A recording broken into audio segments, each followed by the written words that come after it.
not everyone has to do what I do. Everyone can play a role and take a part in it. But it makes it really, really difficult, and it'd be much easier. I know that I could get a normal job. That means that I have the freedom to not have one, and I know that there's lots of things about my life that made it a lot easier for me to do this stuff than for others. I studied anthropology at Cambridge, and then I was always really involved in the arts. I did a lot of music and theatre when I was growing up, and then I started doing opera when I was at Cambridge, like directing and writing. It's funny how many parallels there are between what I was doing in the arts and what I've been doing as a protester. I was always wanting to kind of make things up for myself in the arts. I was always wary of the institutions, and wary of the loviness of them, and wanting to do things my own way, and very much focused on networking in the nice way, not the horrible corporate way. So the idea is to try and put together a kind of blueprint of the future, talking to experts in lots of different areas about how they think the future is going to be different from today, like the positive version rather than the we've all started to kill each other version. And then to try and synthesize those different visions to give a really concrete vision of what daily life is going to be like in, say, 2050.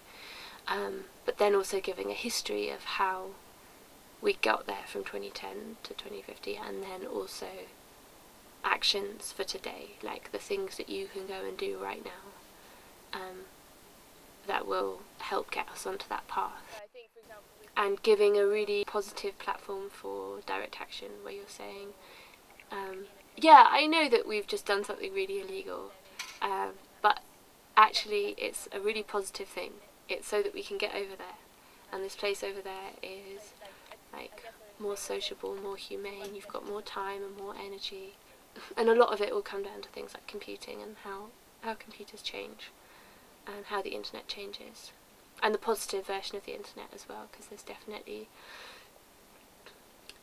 going to be a fight on our hands. We're definitely going to have to fight to keep all the things which are best about it, because they definitely want to parcel it up and privatise it.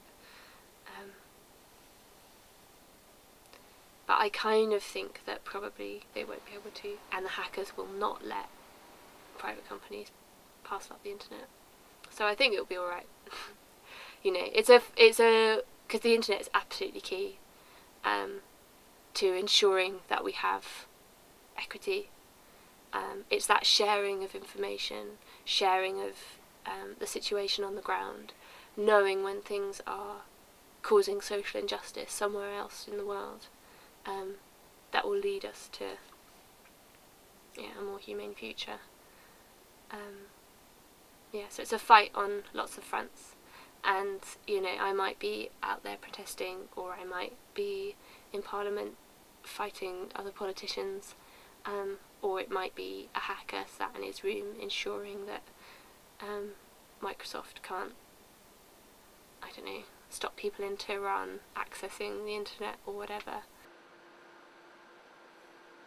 I don't really have much of a vision of 10 years. Are you optimistic? I am optimistic, yeah. Pretty much every day of 2010, I have met somebody new that is going to be a really important piece of the puzzle, that is doing some kind of really amazing project, that has some kind of really great idea that is going to change the way that we think about websites, or that is engaging young people in caring about issues and politicising them, that is working in a really key place, but wants to help us covertly. And the theme of the year does seem to be, and I really hope that this continues, this thing of coordination. Let's not look for consensus between lots of different groups, because you never get it.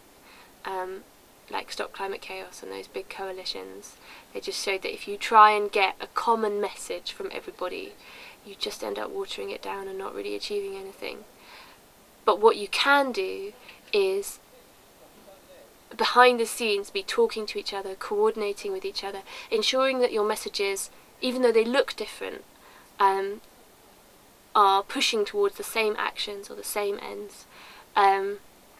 So rather than having this this front of unity and then behind the scenes fighting like cats and dogs, you've got a front of diversity, and then behind the scenes you're coordinating with each other, you're sharing ideas, you're cooperating. Yeah, and it does seem that that's the way that people want to go, which is really exciting. Just in the sense of to make my life more kind of comprehensible to me, kind of earmarked until 2012 to be an activist, and then after 2012 and go and do something else, because I do think it's a youthful person's game, and there's a reason why most activists stop when they stop feeling youthful, and yeah, it's really unusual to find older activists, and they do tend to be quite bizarre people, often really wonderful people, but bizarre because they've retained that youthfulness even though they're 40.